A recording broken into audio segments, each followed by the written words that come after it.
Tadi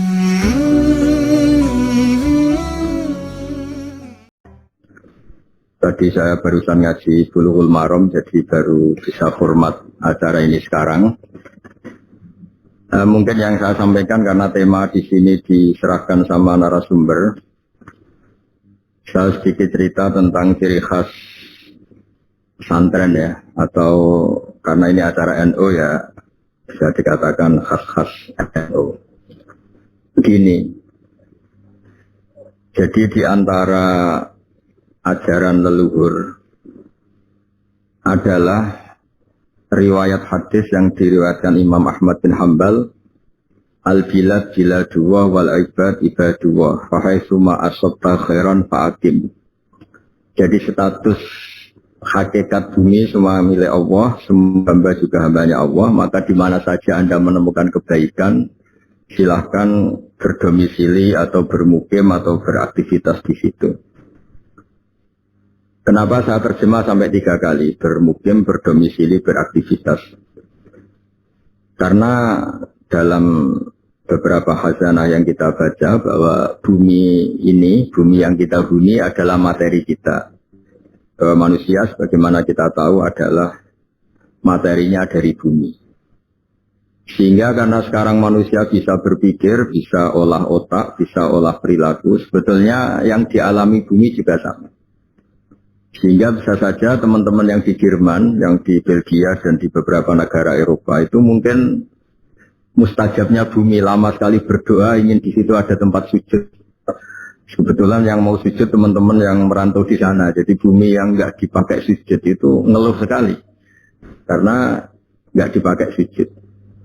Sehingga dalam Islam yang membedakan dengan agama lain diantaranya kata Rasulullah SAW, agama ini adalah ju'ilat tanal ardu kulluha masjidan. Jadi semua bumi Allah adalah sah sebagai tempat sujud. Di mana zaman itu agama-agama lain masih mengharuskan ritual tertentu harus di tempat ibadah. Jadi kalau Islam membolehkan sholat di pabrik, di lapangan, di mana saja asal tempat itu suci, oleh Islam dibolehkan sholat. Disebut ju'ilat tanal ardu kulluha masjidan. Jadi semua bumi bagi umat ini semuanya sah dipakai tempat sujud. Lalu makna sujud sendiri, ini perlu dicatat. Makna sujud sendiri adalah tauhid. Jadi sujud itu kalau fisik adalah meletakkan anggota 7. Jadi kalau ahli fikih menekuni sujud itu apa? Watul jabhah, watul yaden, watul kodamen, watul badan, watul kodamen. Sehingga di situ disebut, saya kata Rasulullah diperintahkan sujud melibatkan 7 anggota, yaitu al-jabhah, al-yaden, terus ar-rukbaten, al-kodamen. Ada anggota 7 yang harus sujud. Lalu kemudian banyak ulama yang mengatakan, lalu baik mana sujud di masjid sama di luar masjid? Biasanya ahli fikih menjawab, al-fadilah al-ta'aliqah bidatil ibadah, kualitas sujud itu sendiri, kualitas sholat itu sendiri, itu mengalahkan kualitas yang berkaitan dengan tempat dan waktu. Ini penting saya utarakan supaya kita kita nyaman, kita punya status, kita punya identitas di depan Allah Subhanahu wa Ta'ala. Pernah ada periode di mana Rasulullah itu nggak bisa sholat di Masjid Haram karena diembargo oleh kafir Quraisy yang zaman itu sebagai penguasa Masjid Haram. Justru Nabi yang kekasih Allah, orang terbaik, bisanya sholat itu di Aqobatu Mina, di Aqobah, di lereng-lereng gunung seputar Mekah. Tapi itu tidak akan mengalahkan orang kafir yang ritual di Masjid Haram zaman itu karena dengan cara yang salah.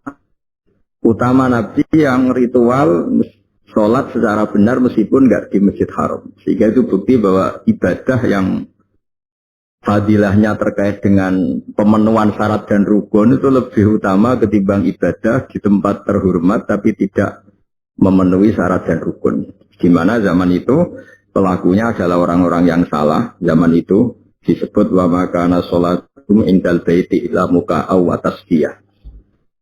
Kenapa saya bikin mukadimah demikian? Supaya teman-teman yang di Belgia, di Jerman, antara bangun masjid fisik dengan sekaligus membangun atau mengajarkan atau bikin komunitas di mana orang sholat itu sekaligus benar. Jadi jangan sampai desain masjidnya benar, kiblatnya benar, terus syiarnya benar, kemudian cara sholatnya itu salah. Salah itu bisa karena tidak memenuhi standar fikih atau tidak memenuhi standar ilmu hakikat.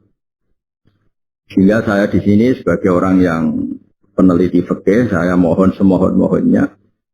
Andai kan ada anggaran bangun masjid itu misalnya 1 miliar, saya bayangkan itu ya angka yang sama, meskipun kita tidak ingin ustadz-ustadz itu materi, untuk biaya supaya orang sholat itu sekaligus benar. Tapi tidak harus bentuknya misalnya dikasihkan ustadznya atau mubaleknya atau pemandunya, tapi bahwa proses itu harus dibiayai. Meskipun alhamdulillah tanpa dibiayai panitia orang-orang sudah berusaha benar dalam sholat lewat pelajaran dari beberapa kiai, beberapa guru. Saya beri contoh misalnya begini, saya sering ngeluh ya, ada masjid itu bagus, semuanya bagus, fasilitas fisiknya bagus, tapi dengan cara sholat yang salah. Mungkin akhirnya membingungkan kiai-kiai karena harus nyari kaul-kaul yang paling doif, yang paling lemah untuk mengesahkan cara sholat yang seperti itu, karena sholat yang standar nggak diajarkan secara benar. Misalnya sujud tadi yang saya beri contoh. Di beberapa kitab fikih misalnya meletakkan jabhah itu harus ma'atahamulin yasir, sedikit ditekan. Karena untuk sampai memastikan itu sujud, itu anggota 7 sedikit ditekan. Dan ditekan ini penting karena supaya keterikatan manusia dengan bumi, dan bumi ini penting juga jadi tempat sujud karena yang jadi saksi kita saat di akhirat. Sehingga banyak di kitab hadis terangkan ada orang mau masuk neraka gara-gara banyak batu yang bersaksi itu dipakai sujud, kemudian orang itu nggak jadi masuk neraka. Nah tentu dengan asumsi sujudnya benar. Begitu juga bacaan-bacaannya, misalnya meskipun itu tidak syarat sah dilatih subhana rabbiyal a'la bihamdi, saat kita sujud benar-benar ikrar bahwa keagungan, kebesaran hanya milik Allah. Sehingga apapun kita jadi duta besar, dosen atau kiai besar, di depan Allah itu tidak siapa-siapa. Kita benar-benar merunduk di Allah, kita tidak siapa-siapa. Kita yang kiai pun bisa masuk neraka, kita yang dokter pun bisa masuk neraka, kita yang hebat pun bisa terlantar suatu saat, setiap saat. Nah barokahnya sujud ini orang akan ikrar kelemahannya dan hanya ngakui kebesaran Allah Subhanahu wa Ta'ala. Ketika mental ini nyata-nyata dihayati, maka di luar sholat dia akan berperilaku tawadhu, simpatik, sehingga keberhadiran dia rahmatan lil alamin. Jangan sampai kemudian masjid dibikin mewah, kemudian cari imam yang bacaannya paling bagus. Lama-lama nyari yang paling populer, yang juara nasional. Terus ukurannya begitu terus. Lama-lama nyari yang penampilannya bagus. Sholatnya harus ragam, terus ketika sholat harus begini. Dan semuanya itu fisik. Jadi saya ngapresiasi semua pembangunan masjid fisik, tapi saya mohon semohon-mohonnya kaifiatul ibadah bistifai syurutiha wa arkaniha, ya, cara-cara beribadah dengan memenuhi syarat dan rukun harus terpenuhi. Sehingga dulu zaman Nabi itu masjid itu sederhana, tapi Nabi itu luar biasa ngajari sholat sampai beliau meraktekkan sendiri. Ketika ada seorang Arabi, seorang kampung datang, ya Rasulullah bagaimana saya sholat? Kamu silahkan nginap di sini 3 hari, kemudian terus melihat saya sholat. Terus Nabi terakhir ngendikan, "Shallu kama ra'aitumuni usolli." Kamu silahkan sholat sebagaimana kamu lihat saya sholat. Dan ada lagi yang dilatih Nabi, sholatnya salah kemudian disuruh ngulang lagi. Tidak sholat tafakabir. Kalau kamu sholat takbirnya begini, baca fatihahnya begini, rukuk begini, i'tidal begini sampai selesai. Sehingga saya harapkan dari ibadah yang benar ini, kemudian teman-teman yang ditakdir waktu sholat masih di kampus atau di tempat kerja atau pas waktu sholat masih di mana saja, itu kualitas sholat itu kualitas yang utama karena fadilahnya, keutamanya al-muta'alliqah bidzil ibadah. Memang kualitas sholatnya itu yang bagus. Jadi saya ulang lagi, kualitas sholatnya yang bagus sehingga memenuhi keinginan Nabi, ju'ilat lanal ardu kulluha masjid, dan semua bumi Allah ini dijadikan Allah sebagai tempat sujud. Sehingga ketika kita benar-benar sujud dengan makna yang sebenarnya, maka sholat ini benar-benar nanti tanha anil fahsya'i wal munkar.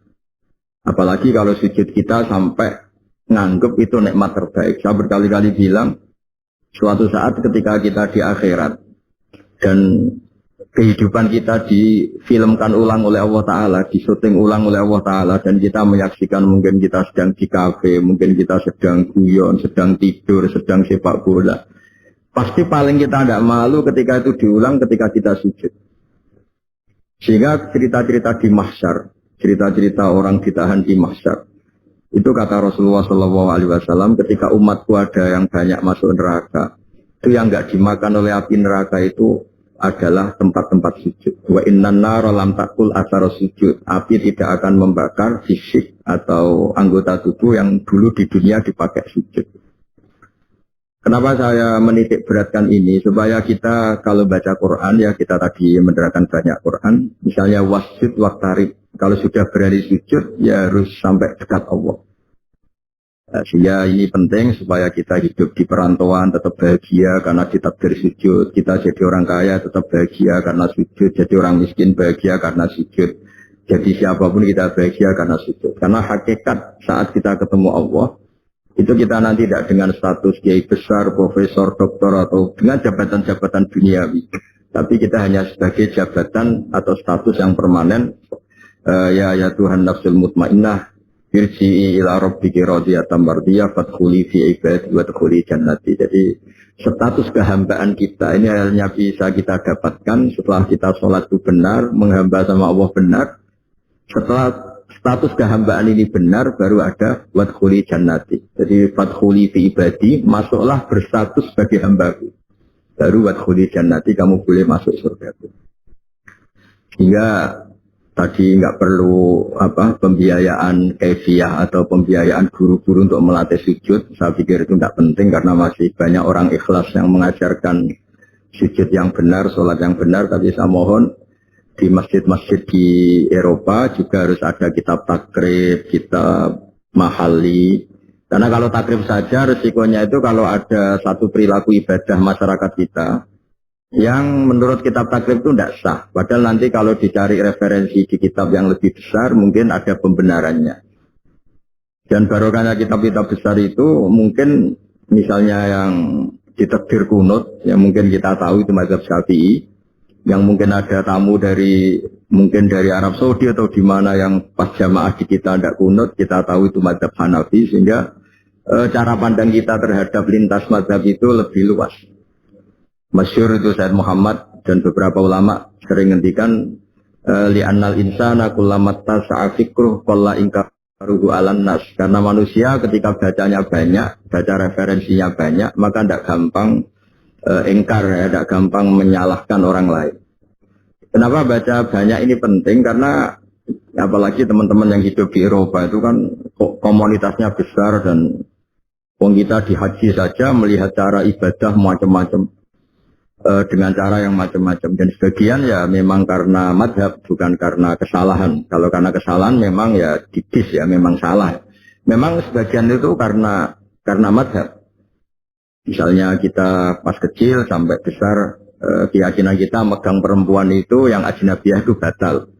Tapi guru-guru kita khusus pas tawaf diminta intikal mazhab, mengikuti mazhab. Kalau bersentuhan dengan perempuan tidak batal, karena agak kebayang kalau setiap bersentuhan dengan perempuan kemudian kita harus wudhu lagi, harus memperbarui tawaf lagi misalnya.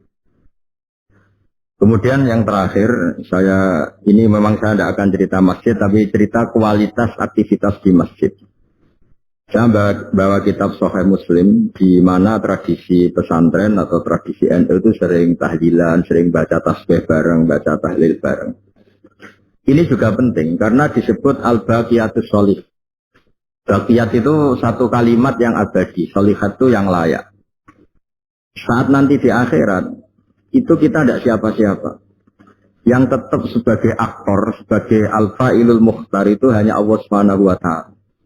Sehingga kita dilatih mulai kecil sampai sekarang disuruh ikut tahlil, ikut baca tasbih, subhanallah bihamdi atau subhanallahil azim, maha suci Allah, maha besar Allah.